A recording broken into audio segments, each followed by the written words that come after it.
In this video, we're going to be showing you how I install my metal corners. A few things you're going to need is a corner bead installer, comes with a mallet, drywall hammer, ring shank nails, drywall nails, and a metal snips. We already cut this You to want to make sure size. that's lined You're going to up. take your corner bead tool and you're going to get that on there and make sure your corner's lined up.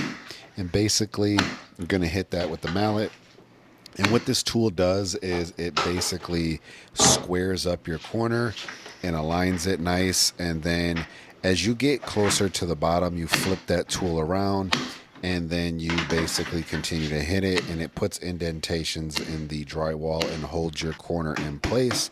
And then what I do is I take the 1 5/8 drywall ring shank nails and I nail them in all these small holes, roughly about 6 inches apart.